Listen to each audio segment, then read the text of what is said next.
호세아 14장 읽겠습니다. 호세아 14장 1절부터 9절까지입니다. 이스라엘아, 내 하나님 여호와께로 돌아오라.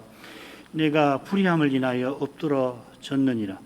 너는 말씀을 가지고 여호와께로 돌아와서 아뢰기를 모든 불의를 제하시고 선한 바를 받으소서.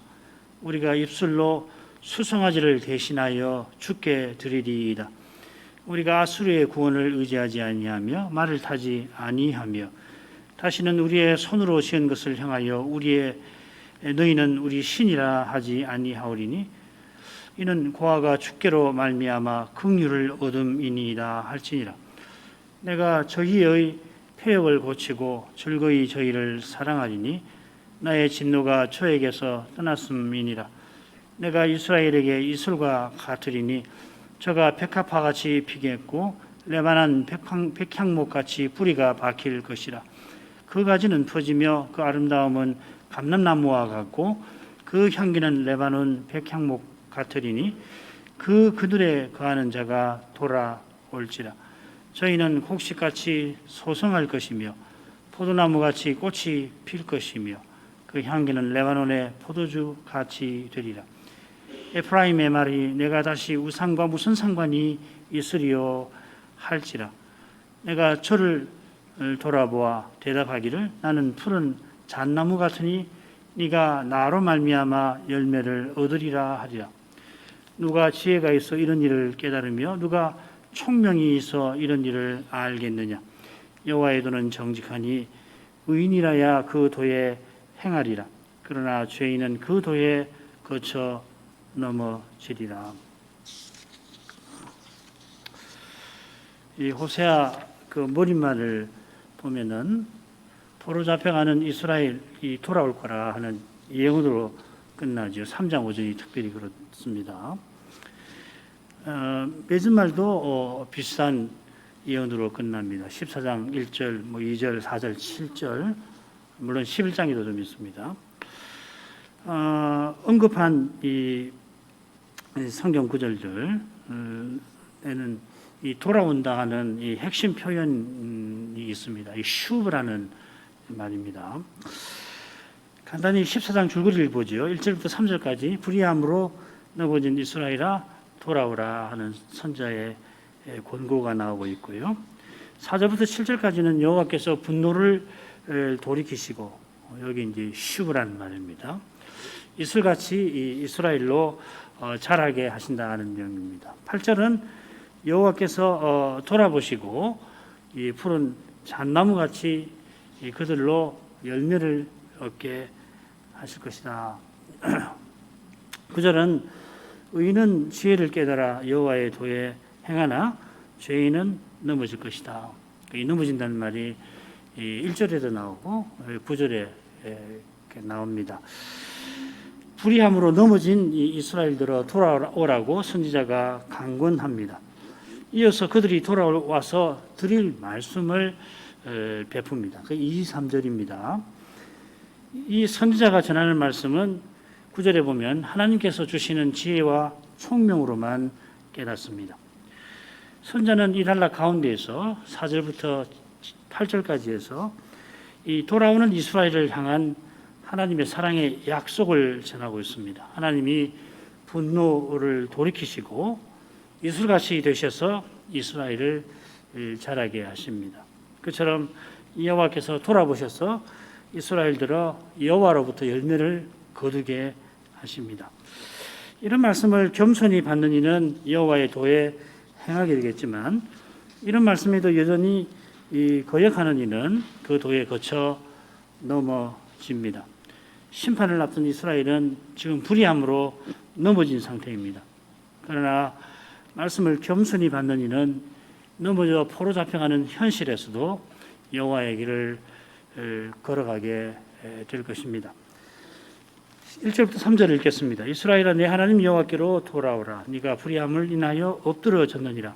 너는 말씀을 가지고 여호와께로 돌아와서 아뢰기를 모든 불의를 제하시고 선한 바를 받으소서. 우리가 입술로 수송아지를 대신하여 주께 드리리이다. 우리가 아수르의 구원을 의지하지 아니하며 말을 타지 아니하며 다시는 우리 손으로 지은 것을 향하여 너희는 우리 신이라 하지 아니하오리니 이는 고아가 주께로 말미암아 긍휼을 얻음이니라 할지니라. 선지자가 여호와께로 돌아오라고 강권합니다.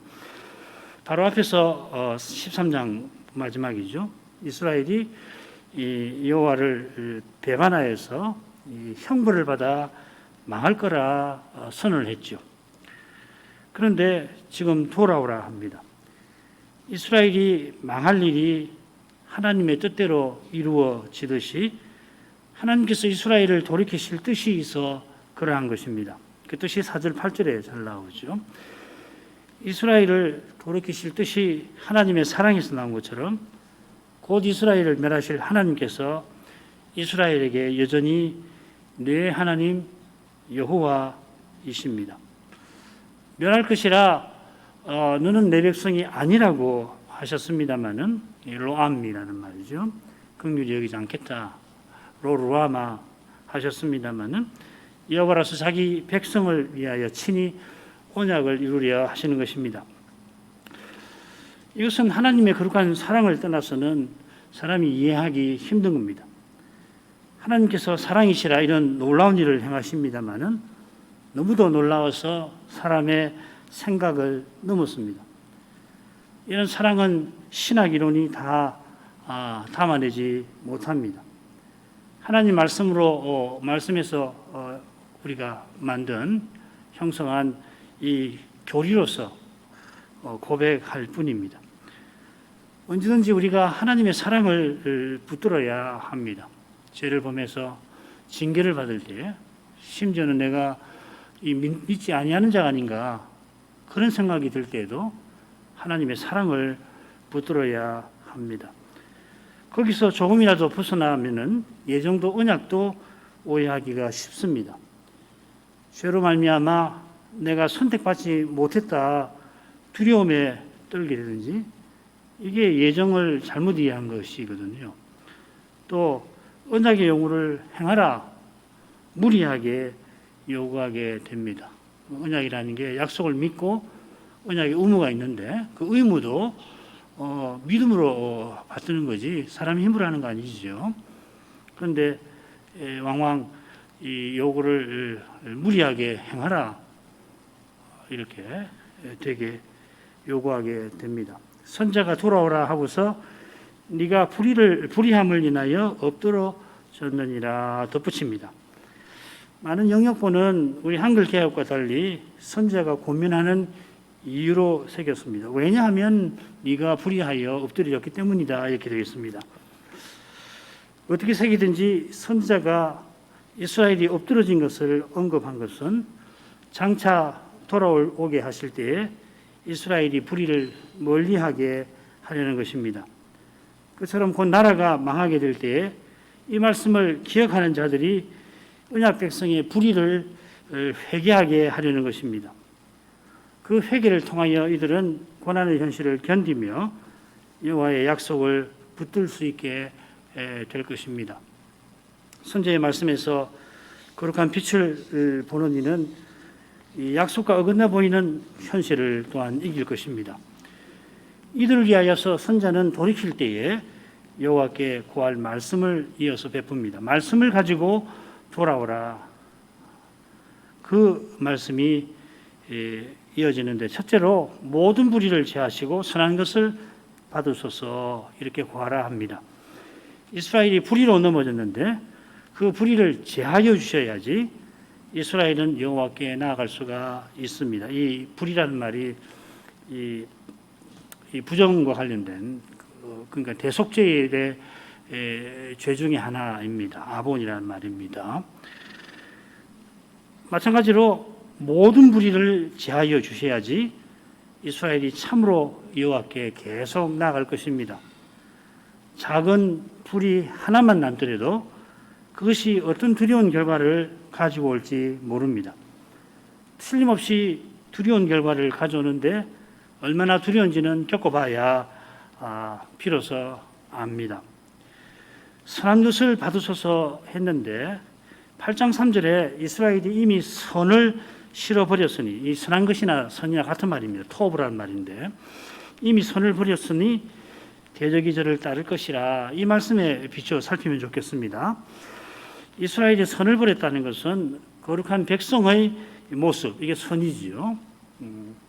이 모습을 저버린 겁니다. 그렇다면 선을 받으소서 하는 것은, 혹은 선을 취하소서 하는 것은 이스라엘이 돌이켜 거룩한 백성답게 사는 것을 가리킬 것입니다. 마찬가지로 모든 불의를 제하소서 하는 것은, 그처럼 모든 불의를 제하소서 한 것은 제사장 나라답게 살 수 있게 해주시기를 구하는 것이겠죠. 그러한 내용들이 이어질 겁니다. 제사장 나라에 관련된 내용이 앞뒤로 나오고 중간에 거룩한 백성에 관한 것이 나옵니다. 제사장 나라와 관련된 내용은 둘 다 말과 관련이 되죠. 이스라엘이 돌아올 때 입술의 열매로 주께 제사를 드리겠다, 이 찬송입니다. 그처럼 우상을 향하여 우리 신이라 말하지 않겠다 합니다. 이것은 말로만 돌이키는 것이 아니라, 앞서는 그랬죠. 지금까지는 그랬는데 참된 믿음으로 돌이키는 것을 가리킵니다. 이 말 혹은 바른 고백이겠죠. 전에는 수송아지를 드릴 뿐 참으로 하나님을 가까이 하지 아니하였습니다마는 이제는 마음에서 우러나오는 입술의 열매로 가까이 할 것입니다. 70인역에는 입술로라는 말을 입술의 열매로 이렇게 번역했고, 이것이 히브리서 13장에 인용이 되어 있습니다. 구약 시인도 내가 노래로 하나님 이름을 찬송하며 감사함으로 하나님을 강대하시다 하리니, 이것이 이 찬송과 감사의 찬송이 소 곧 뿔과 굽이 있는 황소를 드림보다 여호와를 더욱 기쁘시게 함이 될 것이라 노래하였습니다. 다윗이 언약궤를 예루살렘 장막에 모실 때 찬양들을 신설한 것도 제사의 본령을 그가 깨달은 까닭입니다. 모든 것이 하나님의 것인데다가 하나님이 사람처럼 음식을 드셔야 하는 것도 아닙니다. 제사를 드리라 하신 것은 하나님을 가까이 하라 하시는 것입니다. 하나님 영광을 가까이에서 하나님 영광을 뵙고 감사하는데, 감사하여 하나님의 영광을, 그 사랑을 드러내는 데 있는 것이죠. 이런 교제는 당연히 우리의 손으로 지은 것을 향하여 너희는 우리 신이라 아니하는 것에서 출발할 것입니다. 지금 이스라엘이 자기 생각대로 우상을 만들어서는 이게 우리 재물입니다 하고 우상에게 갖다 바치는데, 장차는 우상을 버립니다. 다시는 우상에게 절하거나 섬기지 않을 겁니다. 이런 일은 메시아가 오시는 때에 있을 것입니다. 이스라엘이 포로에 돌아와서 다시금 우상을 섬기게 되죠. 오순절 이후에 교회에도 이런 일은 끊이지 않습니다. 가운데 보면은 우리가 아수리의 구원을 의지하지 아니하며 말을 타지 아니하리라 하는 고백이 나옵니다. 이 번역을 원문대로 하면은 아시리아가 우리를 구원하지 아니할 겁니다. 그래서 아시리아를 의지하지 않겠습니다. 이 표현은 지금 이스라엘이 아시리아를 의지하는 태도를 가리킵니다. 장차 이스라엘이 돌이킬 때에 이런 태도에서 벗어나게 하실 겁니다. 이 태도는 오직 하나님만 의지하는 겁니다. 사람의 힘과 꾀를 의지하지 않는 것입니다. 말을 타지 아니한다 하는 것은 바로 사람의 힘을 의지하지 않겠다 하는 것이죠. 하나님 지혜와 능력이신 그리스도만을 의지하는 태도입니다. 이것이 믿음의 본질일 것입니다. 이런 태도를 잃지 아니하는 것이 참 어렵습니다. 사도가 교만하게 자기를 높이는 고린도 지도자들을 향해서 너희가 사람이 아니리요 질책했죠. 이 질책을 벗어나는 길은 그리스도가 내 안에 사시는 실증을 드러내는 데 있습니다. 이 길 외에는 사람이 아니리요, 사람으로 행할 수밖에 없는 것이죠. 그래야 바리새인의 집에 들어갔던 여인처럼, 그래야만 사람의 시선과 평가에 아랑곳하지 않고 온전히 주님을 섬기는 것입니다.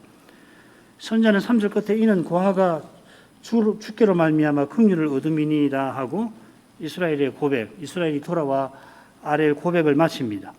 이렇게 번역하면은 이스라엘이 우상을 버린 결과 하나님을 가까이 한 덕분에 고아가 사람들에게 불쌍히 여김 받게 된다. 뭐 그런 뜻이 되겠죠. 뭐 이런 해석이 나쁘진 않습니다만은 여기 고아는 너희는 내 백성 아니라 하신 상태, 내 백성 내 자녀 아니니까 이제 고아가 된 상태를 가리키는 듯합니다. 여호와께서 긍휼히 여김 받지 못하는 고아 같은 이스라엘.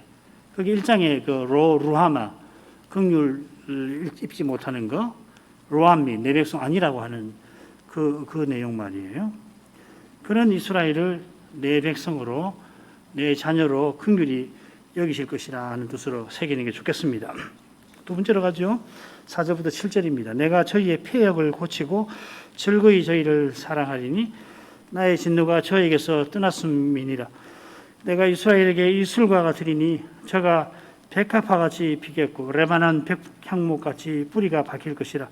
그 가지는 퍼지며 그 아름다움은 감람나무와 같고 그 향기는 레바논 백향목 같으리니 그 그늘 아래 거하는 자가 돌아올지라. 저희는 곡식같이 소성할 것이며 포도나무같이 꽃이 필 것이며 그 향기는 레바논의 포도주같이 되리라. 여호와께서 이스라엘을 향한 사랑을 알리십니다. 내가 저희의 폐역을 고치리라. 이 폐역이라는 말이 11장 7절에 나옵니다. 내 백성이 결심하고 내게서 물러가나니. 이스라엘이 결심하고 폐역한 탓에 배도했다는 말이거든요. 배도한 탓에 여호와께 돌아오라 하시지만은 한몫 거부했죠. 지금 거부하고 있는 상태지요. 폐역이라는 말 우리말로는 도리를 거스른다 하는 뜻인데 그런 정도가 아니라 여호와를 거스르는 것, 여호와에게서 떠나서 배도하는 것을 가리킵니다. 지금 이스라엘이 배도하여서 거듭 돌아오라, 선자들을 계속 보내어서 돌이키라, 돌아오라 하시는 이 권고를, 회개하라는 권고를 묵살한 상태입니다. 심판을 도무지 피할 수 없는 상태입니다. 멸망할 상태입니다. 그런 상태를 여호와께서 친히 고쳐주겠다 하십니다. 과연 여호와께서 죄인을 고치시는 의원으로 장차 오실 겁니다. 얼마나 신비한 방식으로 고치시는지 우리가 이제 분명히 그러나 여전히 조금 알아갑니다. 여호와께서 여호와의 종이 되시고 친히 죄인의 자리에 서셨습니다. 십자가를 지셨습니다. 이런 뜻이 있으신 까닭에 즐거이 저희를 사랑하리라 하십니다. 배도한 이스라엘이니까 사람의 생각에 우리 생각에 도무지 사랑하실 수 없으실 텐데 사랑하실 뿐만 아니라 심지어 즐거이 사랑하십니다. 도무지 사랑할 수 없는 일을 사랑하는 일이 우리 인생에게는 마음에 내키지가 않습니다. 마지못해 사랑하는 척하게 되든지 이 사랑하려는 마음을 잃지 않으려고 우리는 안간힘을 써야 합니다. 하나님 은혜를 전심으로 의지해야 합니다. 그런데 하나님께서는 즐거이 사랑하신다 했습니다. 이 즐거이라고 한 표현은 종종 자원죄, 낙헌죄를 가리키는 말입니다. 이 자원죄는 번제 아니면은 화목죄지요. 하나님께서 특별한 소유 삼아주신 사랑에 감사해서 이 번제이고 즐거이 하나님을 섬기는 화목제죠. 그런 번제와 화목제 드리는 심정을 표시합니다. 그 여인처럼 감사하며 섬기지 않을 수 없게 하시는 사랑을 가리킵니다. 그런데 장차 여호와께서는 원수와 죄인인 우리를 위하여 십자가를 지십니다. 실로 즐거이 사랑하십니다. 이렇게 사랑하시는 것은 나의 진노가 저에게서 떠났습니다 하신 데 있겠습니다. 여호와의 진노가 떠난 것이 이 즐거이 사랑하시는 이유인 것처럼 이렇게 새겨져 있죠. 번역은 그렇게 되어 있습니다. 여기 여호와의 진노가 떠났다는 것은 아시리아에 포로 잡혀가게 아니하신다는 뜻 아니지요. 그보다는 이 포로에서 돌아오게 하신다 하는 뜻일 겁니다. 여호와께서 그들을 심판하지 않으실 수가 없지만은 그들을 멸하시지는 아니하십니다. 심판하시되 아드마와 스보임처럼은 하지 아니하실 것이다 하셨습니다. 즐거이 사랑하시는 이유가 포로에서 돌아오게 하시는 그 사실보다 멸하지 아니하심에 있다고 할 것입니다. 여호와께서 즐거이 사랑하심이 이 꽃과 나무를 자라게 하는 이슬로 표현이 되었습니다. 내가 이스라엘에게 이슬과 같으리니. 우선 이스라엘이 여호와께 이슬과 같아 한 그 표현에 비춰서 한번 생각해 봐야 되겠습니다. 이스라엘의 인애가 쉬 없어지는 이슬 같아서 그들은 쉬 없어지는 이슬같이 곧 망할 것이다 하셨죠.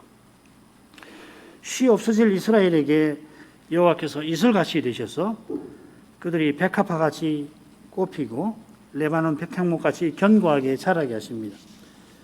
계속해서 선자는 여호와의 사랑이 이스라엘에게 분에 넘치는 것이라 거룩한 것이라 하는 것을 교훈하고 있습니다. 아울러 여호와께서 친히 이스라엘을 언약 백성다우게 만들어 주신다는 것을 강조하고 있습니다. 이 점에 비춰서 백합화같이 피고 레바논 백향목같이 뿌리가 내리고 가지가 펴지는 거, 또 그 아름다움이 감람나무 같고 그 향기가 레바논 백향목 같은 것을 이런 점에 비추어 살필 겁니다. 이스라엘이 풍요를 바라고 바알을 섬길 때는 그 죽은 우상같이 살았지만 실은 죽은 상태였습니다만은 지금 그런 상태입니다만은 여호와께 돌아오면 참 생명을 받아서 나무가 견고히 서고 번성하고 꽃이 아름답고 향내 내는 것처럼 언약 백성답게 살아가는 것입니다. 이것이 감람나무의 아름다움이 가리키는 바이겠습니다. 감람나무는 종종 이스라엘을 상징하는데 감람나무의 아름다움은 돌아와 여호와를 교제하는 이스라엘의 모습을 가리킬 겁니다. 그 향기가 레바논 같아, 레바논 백향목이라고 했는데 레바논 같아 이렇게 됩니다. 이건 레바논이 백향목을 비롯해서 각종 초목으로 산뜻한 향기를 내뿜는 것처럼 이스라엘도 언약 백성다운 독특한 모습을 드러내는 것을 가리키는 것 같습니다.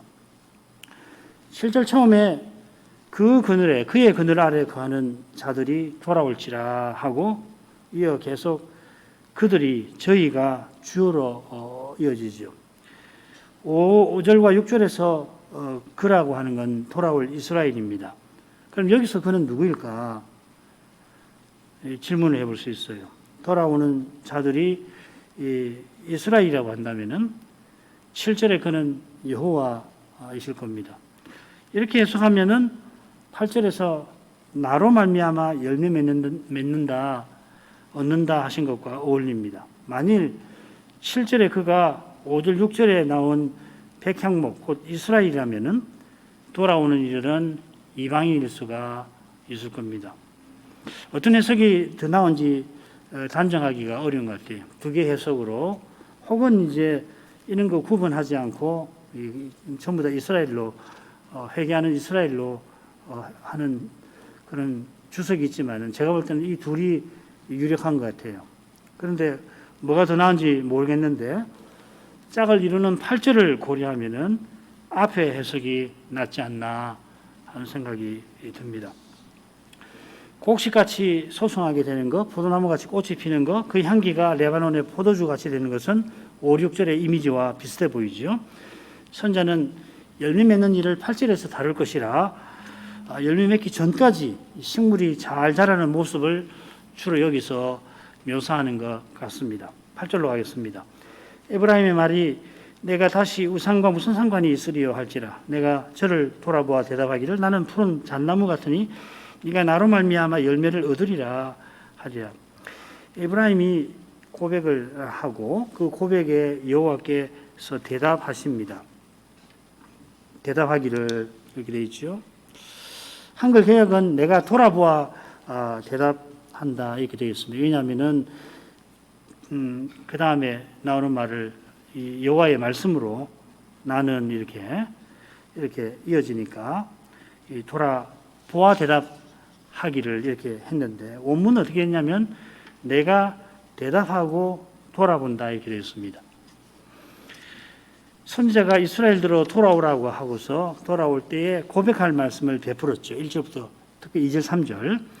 그때 이스라엘이 다시는 우리의 손으로 지은 것을 향하여 너희는 우리 신이라 아니하겠습니다 할 텐데 8절 처음에 바로 그 내용이 나옵니다. 에브라임이 뭐라고 그러냐면 내가 다시 우상과 무슨 상관하겠나이까 하고 아뢰지요. 에브라임이 우상을 섬기던 데서 완전히 돌이켜서 하나님께로 돌아오는 그 모습입니다. 에브라임이 기도하며 하나님께 이렇게 고백하니까 여호와께서 대답하십니다. 우상을 완전히 버리고 돌아오는 에브라임을 가까이 해주시는 것입니다. 이것이 기도의 응답에서 기도에서 가장 중요한 것입니다. 응답은 우리가 구한 것을 주시는 건데 우리에게 가장 절실한 것, 또 절실한 모든 것이 가까이 해주시는 하나님의 사랑입니다.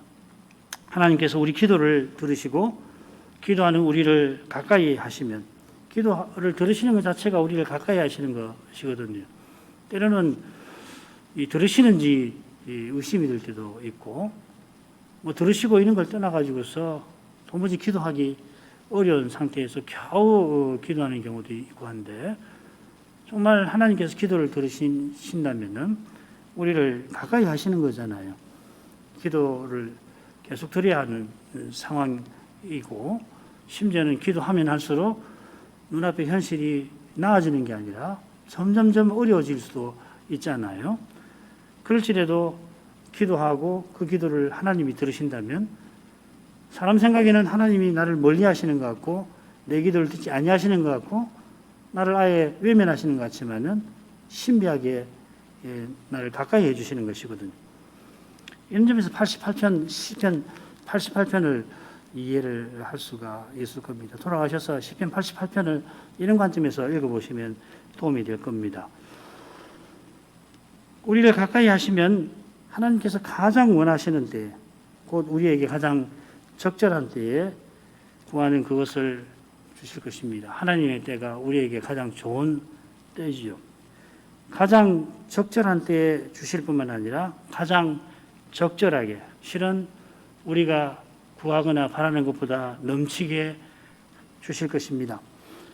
응답하시는 여호와께서 우상을 버리고 돌아온 이스라엘을 돌아보십니다. 이 표현이 지난 시간 살핀 여호와의 심판에 나왔다 말씀드렸죠.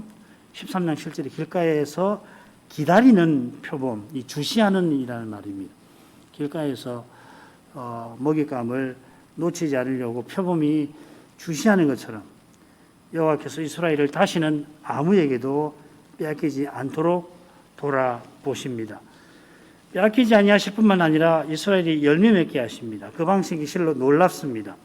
여호와께서 나는 잣나무, 푸른 잣나무 같으니 하십니다. 이 잣나무는 이 한국산이라고 사진에서 봤는데 그렇다면 향나무나 전나무, 전나무라고도 하죠. 이 전나무와 비슷한 종류일 것 같습니다.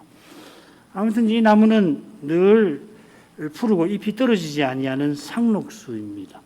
가을이 되어 잎이 지는 화렵수와 달리 상록수는 늘 생명력 있는 나무로 흔히 생각을 합니다. 우리도 그렇고 고대 근동에도 그렇습니다. 아울러서 당시 이 나무는 열매 맺지 않는 나무로 흔히 여겨졌습니다. 열매 맺죠. 식물학적으로 보면 틀림없이 열매를 맺는데 사람들이 감람나무나 이런 식의 열매를 맺는다고 생각을 안 한 거죠. 그래서 열매 맺지 아니하는 나무로 흔히 생각을 했다고 합니다.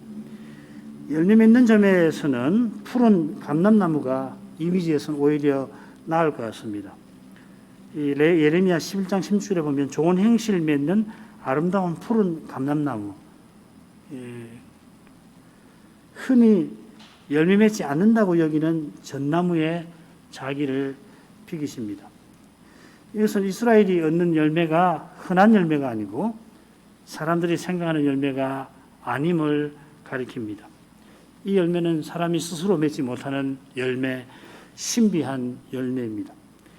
네가 나로 말미암아 열매를 얻으리라 하셨는데 너의 열매가 나에게로부터 발견되리라 하셨습니다. 우선 에브라임이 다시는 우상과 전혀 상관치 않으려 하는데 여호와께서 에브라임과 특별히 상관해 주십니다. 여호와께서 이스라엘에게 장가 들리라 하셨습니다. 전에 여호와께서 이스라엘과 언약 맺으신 것도 일종의 혼인이었습니다마는 장차는 장가들어 영원히 살겠다 하십니다. 우리는 이 약속을 이미 맛보고 있습니다. 그리스도께서 우리의 신랑이 되시고 우리가 그리스도의 신부가 되었습니다. 그리스도께서 자기의 생명을 주시기까지 우리를 사랑하셨습니다. 이 관계는 결코 무너지지 않고 영원합니다. 그 영원함이 계시록 21장, 22장에 아름답게 나옵니다. 거기 영원한 성소이자 도성으로서 새 예루살렘 성이 나오는데 그게 바로 어린 양의 신부인 우리입니다. 이것도 실로 특별합니다마는 그리스도께서 우리를 주님 안에서 하나의 새로운 사람으로 세우셨습니다. 그리스도께서 우리의 머리 되시고 우리가 그리스도의 몸 지체가 되게 하셨습니다. 신랑과 신부가 부모를 떠나 한 몸이 됩니다마는 그리스도와 우리는 함께 하나의 새로운 사람을 이룹니다. 그리스도만큼 우리에게 가까운 분이 없습니다. 그분은 이 못난 우리 없이 계시지 않고 사시지 않고 활동하시지 않습니다. 이제 내 안에 그리스도께서 사십니다. 이는 실로 신비입니다.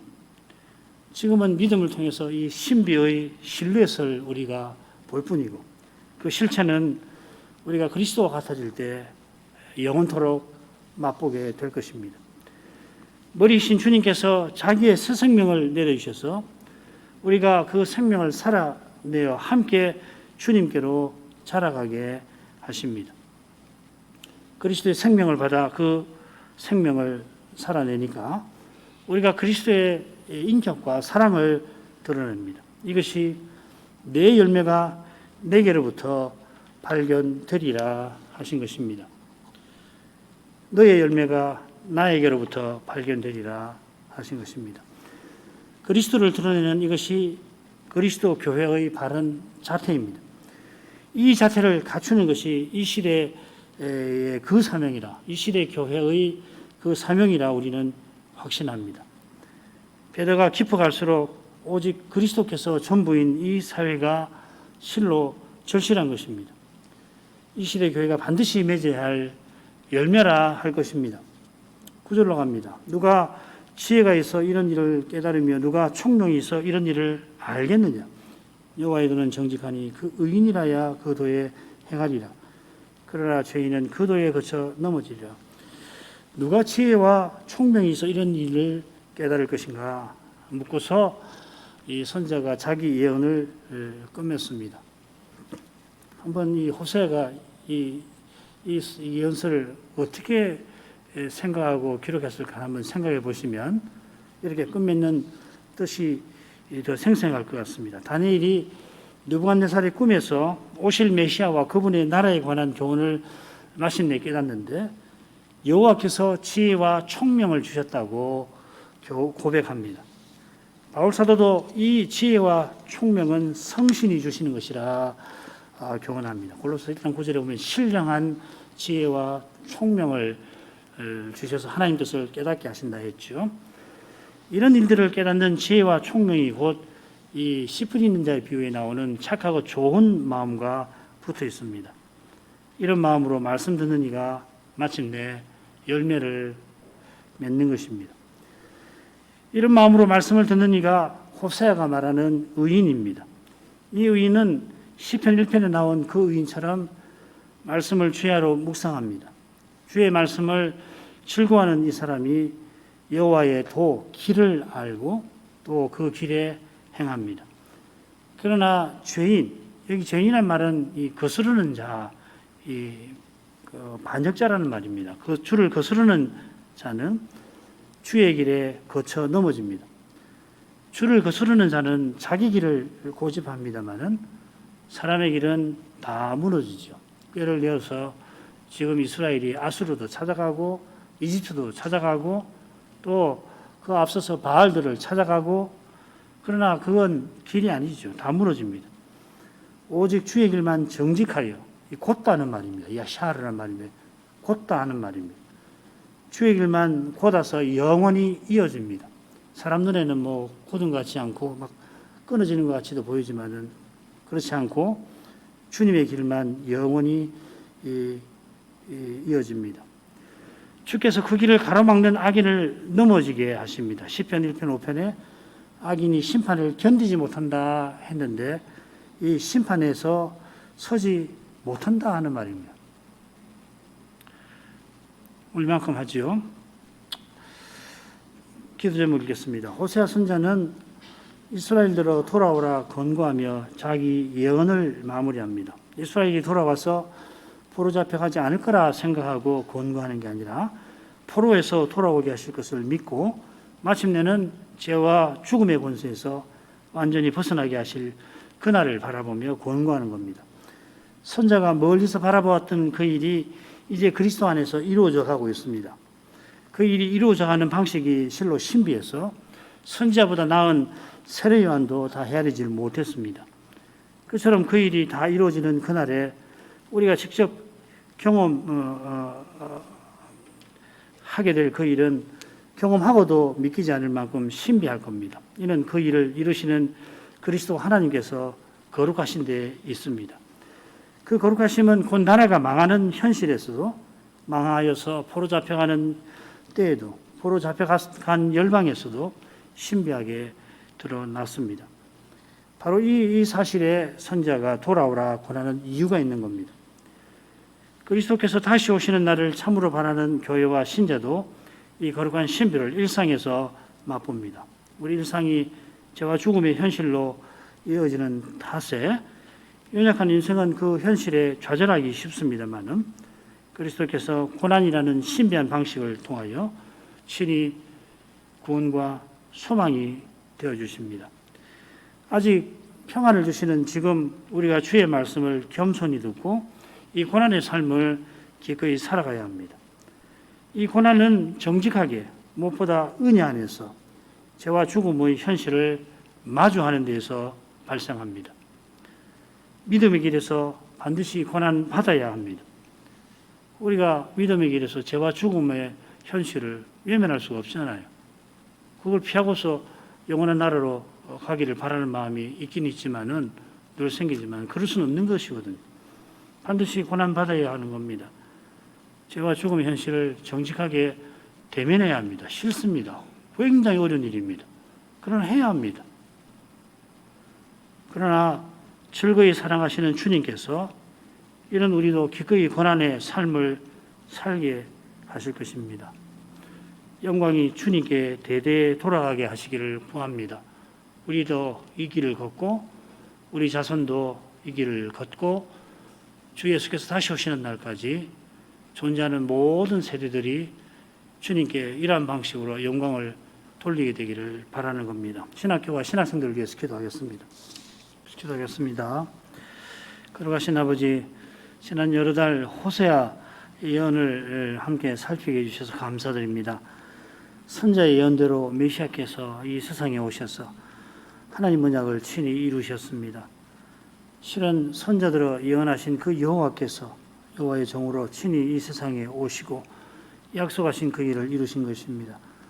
이러한 일에 관하여 누구보다 깨달았을 만한 세례 요한도 정작 하나님이신 메시아께서 세상에 오셔서 행하시는 그 일에 관해서는 의문을 품었고 주님께 제자를 통하여 여쭈었을 만큼 하나님께서 행하시는 구원은 실로 거룩하십니다. 그 구원이 거룩한 것은 이스라엘이 배도하여 곧 망하게 된 그 현실에서 선자가 이스라엘들로 돌아오라 권하는 데에서 잘 드러났습니다. 선자가 이런 현실에서 말씀을 전하되 소망의 말씀을 전하는 이것이 사람의 생각을 넘어서는 일인 줄 압니다. 사람의 생각을 넘어서는 것이라 선지자가 정확히 어떤 현실을 두고서 말씀을 전하는지 때때로 잘 알기 어려운 것도 있습니다. 하나님 나라에서 가장 작은 자가 세례 요한보다 크다 하신 대로 말씀을 깨닫는 일 자체가 사람의 생각과 경험을 넘어서며 오직 성신의 가마에 있음을 알게 하십니다. 하나님 말씀에서 하나님께서 이루어가시는 그 거룩한 역사의 과정을 상당히 알게 되지만은 그 역사가 실제로 이루어져가는 그 과정들은 여전히 사람의 생각을 넘어섭니다. 장차 영원한 하늘에 이를 그때야 구약 역사를 비롯하여서 하나님의 모든 구원의 역사에서 실제로 일어났던 일들이 얼마나 놀라운 것인지를 알게 하실 것입니다. 과연 인생은 자신의 짧은 삶에서 일어나는 일들도 다 알지를 못합니다. 다 알지 못할 뿐만 아니라 제대로 알기도 힘듭니다. 그처럼 말씀의 거룩한 빛을 받아서 제대로 알게 하실 때에 인생은 그저 하나님의 은혜와 사랑에 그 선대하심에 감사할 뿐입니다. 하나님께서 그러한 은혜를 베푸실 만한 이유가 저 자신과 저의 현실에 단 하나도 없음을 알게 하십니다. 전적으로 하나님의 사랑에 있습니다. 하나님께서 사랑이심으로 사랑할 수 없는 인생을 사랑하실 때 독생자도 아끼지 않고 내어주셨습니다. 하나님께서 이렇게까지 사랑하시는 이유를 다 알지는 못하지만은 적어도 하나님이 그렇게 사랑하시지 아니하신다면 우리가 죄의 책임과 권세를 온전히 벗어나지 못했을 것이라 하는 생각을 가지게 됩니다. 그처럼 부족할지라도 그리스도를 참으로 믿고 그리스도의 인격과 사랑을 드러낼 수 있게 하시는 데에서 장차 그리스도를 계신 그대로 보고서 그리스도와 같아지게 하실 그 약속을 더욱 바라게 하십니다. 그리스도를 드러내는 일은 결코 이만하면 족하다 할 수가 없습니다. 오히려 그리스도를 드러내게 하시는 만큼 그리스도의 그 사랑에 비추어 실로 부족한 것을 느끼게 하십니다. 느낄수록 저희가 영원하신 하나님을 점점점 가까이 하게 하실 그날을 바라보게 하십니다. 이러한 소망이 저희들의 이 짧은 인생에서 마땅히 해야 할 일을 받들 마음을 갖게 합니다. 마땅히 해야 할 일이지만은 마땅히 받들어야 할 만큼 받들지 못했음을 앞으로도 못하게 될 것이라 깨닫게 되는데 그때마다 우리의 영광스러운 소망이신 그리스도를 또 간절히 바라보도록 이끄십니다. 지금 이곳에서 저희가 힘써야 할 것이 바로 이 그리스도를 어떻게든지 드러내는 그것일 것입니다. 그리스도를 조금이라도 드러낸다면은 이것이 우리 모두에게 주신 그 소명을 이루는 일이 되겠습니다. 그처럼 사람이 스스로는 그리스도를 드러낼 수가 없지만은 성신께서는 하게 하신다는 것을 더욱더 일깨워 주시옵소서. 단 하루를 살아가게 될지라도 이 성신을 의지해서 그리스도의 몸과 지체로 산다면은 그것이 살아온 날들의 보람이며 전체 인생의 일생의 기쁨이 되는 것을 깨닫게 하시옵소서. 그래서 사람이 어찌할 바를 알지 못할 때에 그때마다 주님께서 우리를 위해서 이미 모든 것을 이루어 주신 그 사실을 기억하게 하시고 그런 주님께서 우리에게 바라시는 것이 무엇인가 하는 것을 알아서 겸손히 그 주님의 그 뜻을 받들 수 있게 하시옵소서. 그리하여서 더욱더욱 주님의 사랑을 갈구하게 하시옵소서. 예수님 이름으로 기도합니다. 아멘.